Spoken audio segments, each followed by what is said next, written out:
So we touched in the last episode around a number of areas where we can see that if we get political backing and support from the markets, we can actually see renewable energy start to transition. But I wanted to touch on one specific one. We saw it in Germany, the boiler ban, and that I might have it completely wrong. So correct me if I've missed anything like this. But it was, when that was brought in, there seemed to be a huge rush to buy boilers. To essentially kind of safeguard against the ban coming in. So even if your boiler wasn't necessarily broken or needed repair, and there was homes that were having them fitted to get the 10-year warranty to kind of, I suppose, prevent the need for them to have a heat pump in a distressed situation. Where do we see the boiler ban in the UK? Because there was talk about it at one point, and I know there was a lot of pressure to kind of push it back and get rid of it. Where are we at now with it? So the first point to probably make is that we had both separate dates basically for off gas grid homes, so people who had a oil boiler, LPG boiler, other types of boilers, and then a different phase out date for on gas grid properties, so if you have a gas boiler. And the off gas grid phase out was initially set for 2026, but that was scrapped by the Conservative government, I think in 2023, just because they had concerns that basically people weren't ready to switch to things like heat pumps, because that would probably be the main solution for off-gas grid homes. So that was pushed back to 2035, which was the same date that the on-gas grid boiler phase out was. So yeah, the Conservative government, but this is the thing, it was never really a ban. It was just a target to phase out these boilers by from 2035. And there's a bit of confusion around that, because they weren't saying that if you have a gas boiler or an oil boiler, you have to rip it out, even if it's working. That was never the policy. It was next time your boiler breaks, you have to get a different non-fossil fuel solution. So it was never ripping out boilers, and that's what it became in the press, in the media, and that's what people would, they're going to rip out my boiler. Well, that was never what was going to happen. Yeah, I think there wasn't the talk at one point about literally Boris he was going to go into people's houses and start ripping them out. Yeah, well, I had to tell my granny, said, that's the Daily Mail granny. I wouldn't believe it if I were you.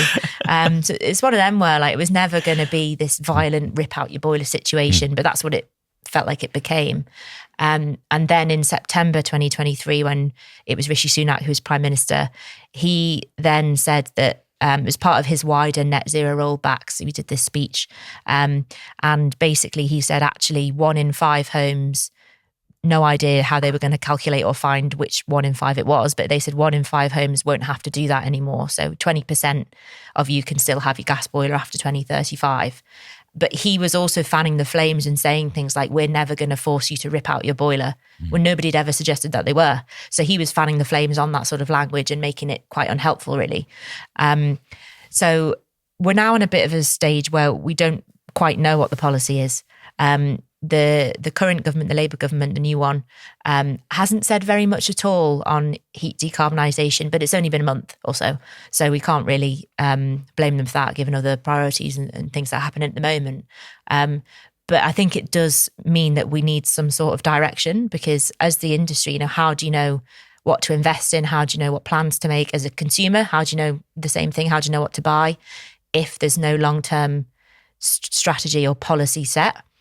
So I think that's going to be quite an important thing for the government to get to grips with, because if they don't have a long-term plan, the installers, the gas boiler manufacturers, the consumers, none of us know what we're doing. So I think it'll be important for them to get back on track with that. And people like the Climate Change Committee, the International Energy Agency, they've all pointed to you need to have a phase-out date set, because that helps with the long-term signalling. And other countries all across the world have got phase-out dates set. You touched on Germany, theirs was 2026, but they ended up pushing that back after some resistance. And it was an interesting one, because in Germany they had a coalition government where it was the Greens with another party that I can't remember. And there was a bit of tension there anyway. And then the Greens policy on the boiler phase out pushed it a little bit too far. And there was quite a lot of backlash. But yeah, I always think it's funny, this language of they're going to rip out your boiler, because no one was ever suggesting that. So it's one of those things where I think some facts being inserted into the debate is quite helpful. Yeah, it can get fanned right the way across the if you're an installer of boilers, why would you be in favour of heat pumps if you're not trained and certified to fit the technology? But I do, one of the challenges, we talk about a lot about people having enough skills in the industry. But before we get into that one, there does seem to be a little bit around our actual infrastructure, as in our electricity infrastructure. And I do find in a lot of cases we get kind of encouraged to talk kind of holistically around the whole energy market and policy and the incentives and funds and how we manage the electricity generation. But every now and then, I feel it's quite good to just come down to like, individual people in a home and what they face. And we see it in various different ways. We've had people come through that are 100%, they're putting a heat pump in, and there's been barriers in the way, specifically the network operators, the ability to connect the heat pump to that home and get approval to do that. We've had people where they've said, yeah, you can have it. We've actually got a customer at the moment. They're being faced with a 6 to 8 week wait for somebody for the network operator to come in and disconnect the loop supply in their home. Now, okay, that customer has a working boiler, and they're quite happy to wait those 6 to 8 weeks before we start the integration of the installation. But at the same time, there's plenty that if that was a distressed purchase, waiting 6 to 8 weeks to get hot water back on just isn't an option. Do we see that kind of investment in infrastructure? Do we see that being pushed from at government level for the network operators to move these things forward? The infrastructure, you're absolutely right. At the moment, the infrastructure that's in place is not going to see us out till 2050, 2100. It's not really fit for the future. And it's on both sides. So it's on the transmission side where basically the transmission side is the long high voltage cables that go cross country through pylons. And then also on the distribution side, which is what you were talking about, when the power goes into people's homes, that's lower voltage, and that's in the neighborhoods, in the substations and things like that.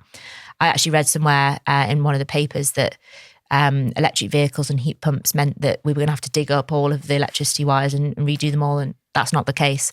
It's a case of upgrading certain parts of the energy system. So the substations, some of the pylons. Yes, we will need more pylons because we're building more power stations. But it's one of them where, like you said, holistically, there's a lot of change that's required, and having a long-term plan in place, I think, will be really, really useful. And that's something that the government has been told by independent advisors, that it should do a long-term spatial plan. So I think they've committed to it, and I think we probably will see that in the not too distant future. But as you said, we can't be having a situation where you have to wait to get a heat pump or upgrade your electricity infrastructure in order to get these solutions in place, because a distressed purchase is just not going to wait that long. So I think it is very much about changing our perspective on things so that we're not having to do this all at the last minute. And the network companies definitely should be thinking about how they can make it easier for their customers, because they're going to be getting more and more and more of these requests. It's in their own interests to start sorting out sooner rather than later. But the infrastructure projects, the national grids investing heavily, Ofgem are involved. The government, I'm not sure whether they're directly involved with investment, but the national grid and the individual companies definitely are. And yeah, it seems absolutely backwards that some renewables generators having to wait 10 years for a connection to the gas grid. And then you're saying customers have to wait weeks and weeks for their connection to get their electricity grid infrastructure in place as well. It's delays on both sides that just need to be eradicated if we're going to start seeing these changes. It's not practical. I think in a lot of cases we see it, even with we've imagine putting a heat pump onto somebody's home. Yes, you're increasing the amps required, therefore the cutout rating of the fuse that's needed. But we also see it going the other way if we're putting generation onto somebody's home and trying to and the potential for feeding back into the grid. We've actually had applications where we've had to throttle back the capabilities of the technology in terms of what it can put back into the grid. So that at the same time, though, we're working on some really exciting projects at the moment where we're looking to do half-hourly demand flexibility. So with the connections we have through to the technology, actually being able to shift that demand to support the grid, which my understanding of how that can support is that it means less upgrades. If you can optimize and control the technology in a particular home, then you haven't got to do as much digging up of the ground or additional power lines going in. But I think when we talk about the boiler ban and ripping out boilers in people's homes and replacing it, forcing people to have heat pumps, the reality is at the moment, even if there was a political driver to do that, the infrastructure from a network perspective isn't there. but also the infrastructure from an installation and from installers capable of doing these installations isn't there. We talked a little bit before the show around how we can, we're seeing more people coming in. People like yourself also coming into it from different angles, not necessarily, I think when we talked before the show, the traditional route for somebody going into geology would have been then to go and support the gas and oil networks, but yours led you into the renewables space.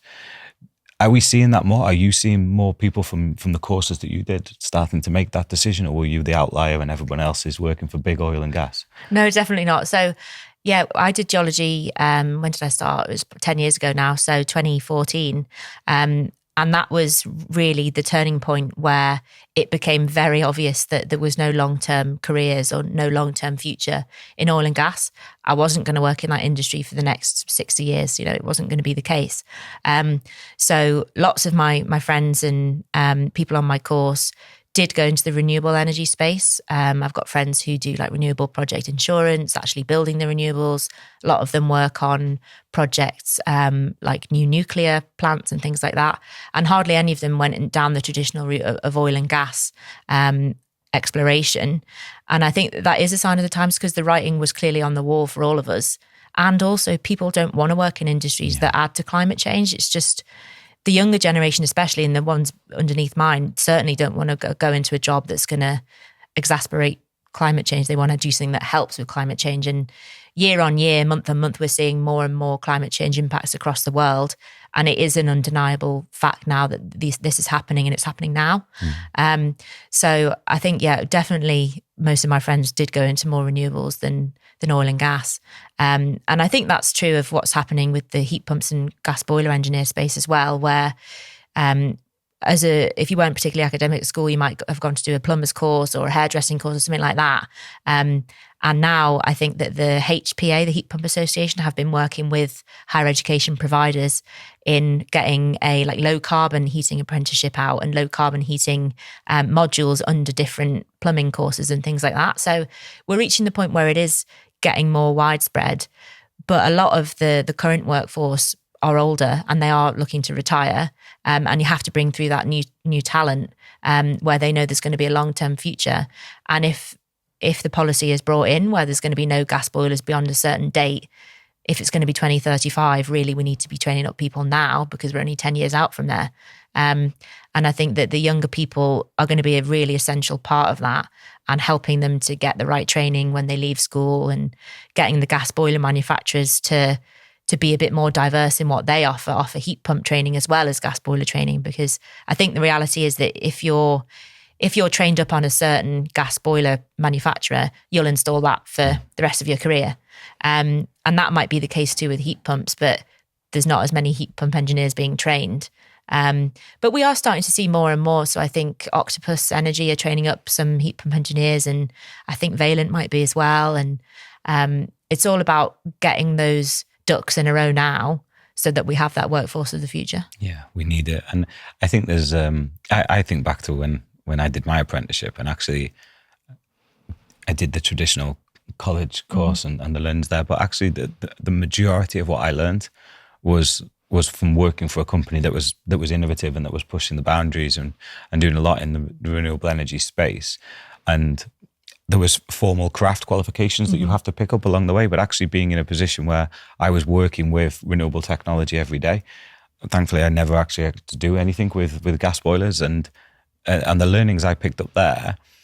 If you see these people coming through now, more and more companies that are doing renewable technologies, the installers that are getting into this space on an apprenticeship level, or even maybe staying outside of those formal craft qualifications and just joining these companies and getting that hands-on experience, they're being exposed to heat pumps, they're being exposed to solar and batteries, and it's actually becoming normalized. It's not necessarily something that this is an exciting opportunity for me. It actually becomes that is just your route in, because these are the technologies they fit. But we have seen and heard more people that are making those conscious choices. If you're a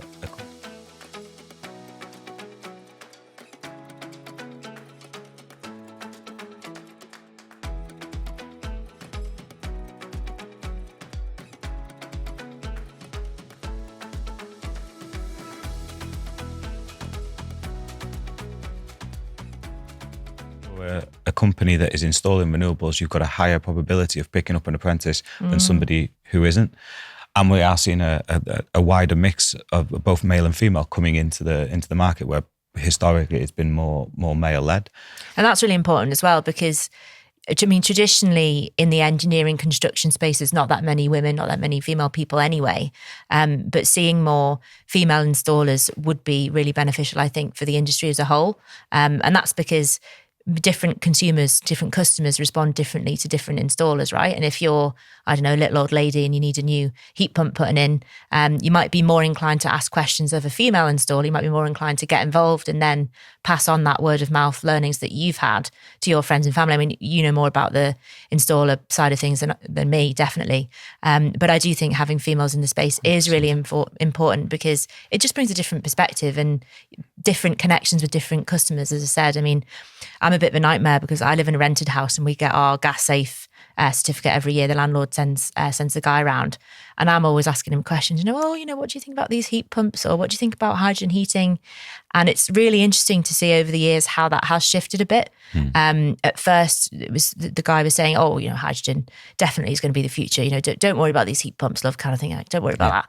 But more and more, I've started to see him say, I've had a lot of things, people asking me about what the future is going to be because they've heard about the gas boiler ban, or they've heard about this, that, and the other. And I think it's absolutely true that these things will come organically.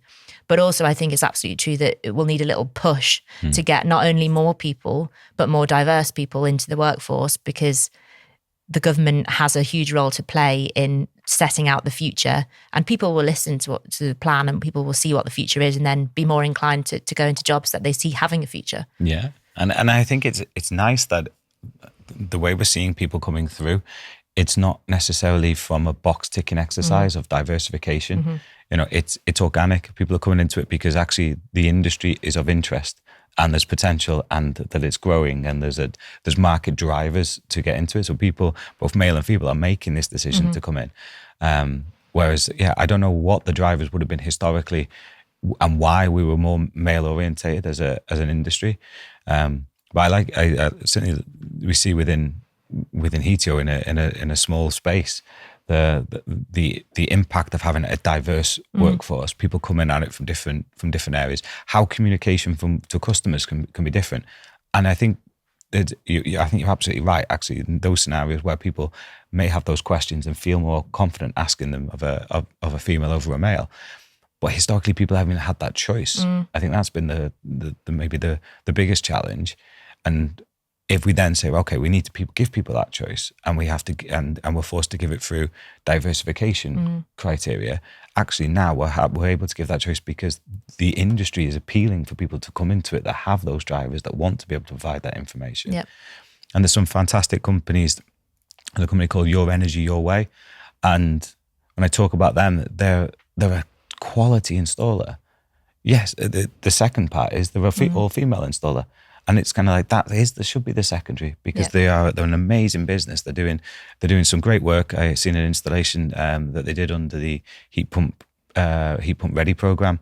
They've done some great work with Samsung, and it's that, champion that, and the fact that they are bringing females into the industry, which will improve the communication and the quality and the service that we get. But how do we make that more? How do we get more diversification into the industry? It's great question. I think a lot of it comes back to the wider sector of engineering, construction, science, technology. I mean, typically in the past, they have been very male-dominated subjects. And I mean, I did 2 science degrees, and they were male-dominated. And it's a case of having that foundation in place where engineering becomes more attractive to more diverse people. And I don't quite know how you do that, but I think having role models in place is very important. People can see people who look like them doing jobs and saying, I want to do that too. But as you said, it should end up basically being the situation where you don't care what people look like or anything about them except that they're a good installer and they know what they're doing. Yeah.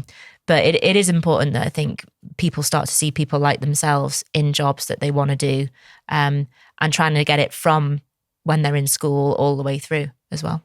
And how do you find it in the industry? Yeah, well, it is very male dominated, especially the heating world. I mean, it's less so than like the transport world. I've got colleagues who do electric vehicles and transport, and that's incredibly male dominated. But I was actually saying to a colleague the other day, it makes a huge difference to me personally if I go into a room and I'm not the only woman there. And actually, I find that if I am the only woman there, even though I am pretty confident and I know hopefully what I'm talking about, it can make me less wanting to put my hand up or wanting to contribute to the discussion if it's just a bunch of blokes. And really? if there's other women in the room, I just feel more like I've got a place here, and what I say matters. And it's not, I mean, I don't want to come across as completely woke and lefty, but it is important because it makes people feel like they can speak up more. And having more diverse perspectives in the room, half the customer base for your products is probably women, right? Because half the population is women. So making sure that their perspectives are reflected in discussions that go on, particularly at a policy level as well, is very important, because it can mean the difference between somebody speaking up and doing something or not. 100%. I always think when we look at the client base that comes through, and we've actually we're in the middle of a trial at the moment with the Living Lab from Energy Systems Catapult, and if you talk just commercially about the approach, who is the decision maker in the home? And there's more females that are leading that decision in the home in that trial. Relatively small trial, but there's more females that are responsible for making a decision, responsible for the financial situation in the home than males. So they're the ones monitoring the energy bill. They're the ones knowing how much the direct debits are. Yeah. And ultimately, and if I just talk about this commercially from a hetero perspective, if we speak to the male in the home who's looking after those bills and making those decisions, the terminology they use is, I've obviously got to go and check with the boss. Whereas when we are dealing with females who are monitoring the energy bills and knowing how much they pay, when they make their decision, the guy is going to be told we're going for this technology. Yeah. So just commercially for us, the opportunity to sell and install the technology and that sales process is far easier when you're dealing with the female who's taking charge of the home and the finances. But there seems to be a kind of a mindset and a rhetoric that actually, the guys deal with that stuff. Yeah. But we're seeing it daily, that the decisions get sat there, and actually the communication and the process we have to go through. When we're doing a heat pump installation, there's so many hurdles you have to go through, and the engagement that you need in that process to stay on that journey all the way through. So I think encouraging more females into this industry and actually been able to have those kind of female to female conversations, it's hugely important to actually see that more technology going out into the world. Yeah. And so you're setting a trend. Girl power, definitely. But do you find that you're obviously quite vocal in your views as well? Do you find that you get the negative side of that any different to? I put posts out on Twitter and on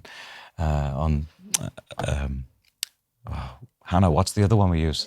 TikTok. My God, when I put stuff out on TikTok, it's just, you have to be quite strong-minded because you do get some direct abuse on there. Do you find the same? Yeah, I do actually, especially on, it's called X now, isn't it? But everyone still calls it Twitter. But on X, definitely. And I get a lot of people, interestingly, basically asking me if I'm an engineer. And I don't have an engineering background, but it doesn't mean I'm not qualified to talk about what I talk about. And I hate to say it, but it is 100% men who always say, well, what are your qualifications? Are you an engineer? Really? Or what's your engineering experience? Things like that.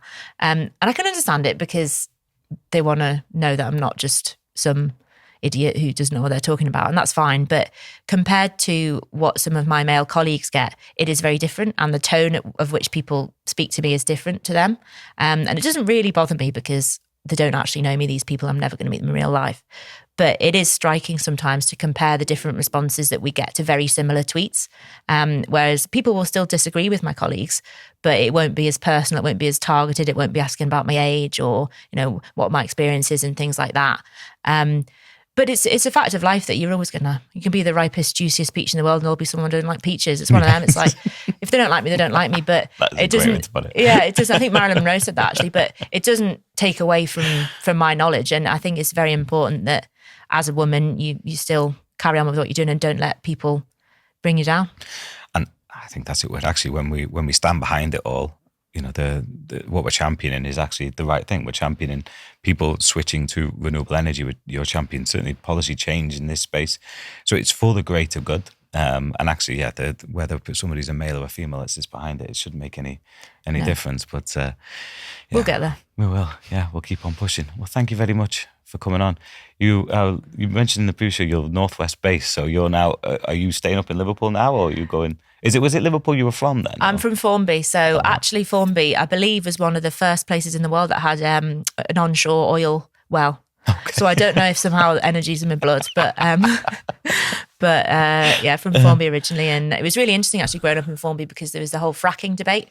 It's very close to one of the potential fracking sites. Oh, really? And yeah, it's something I studied when I was at school. And it was just, really interesting how energy interplays everywhere. And, you know, people who don't even think they know anything about energy probably do somewhere along the line. So, and certainly start reacting with the fracking one was a big one, wasn't it? It was indeed, yeah. I've never seen resistance like it. It was, you know, businessmen to grannies to people with young children to, you know, everybody was sort of united in saying we don't want this, and we don't want our town to become a test bed for it.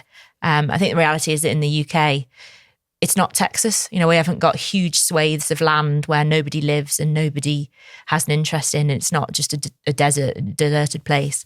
I think the UK is a very different place, especially Lancashire and Merseyside. And I don't think that coming in and saying that you're making all these promises about how much oil and gas you're going to get from fracking is realistic, because the geology is so fundamentally different. We've got more fault lines and places where it's a lot less concentrated, so you'd never be able to get out the amounts that they get out in Texas anyway. Yeah, hopefully that one stays good and buried. Well, it brought down Liz Truss in the end, didn't it? So I don't think anyone will be reviving that anytime soon. Hopefully not. Well, enjoy your time in Liverpool. Thank you very much.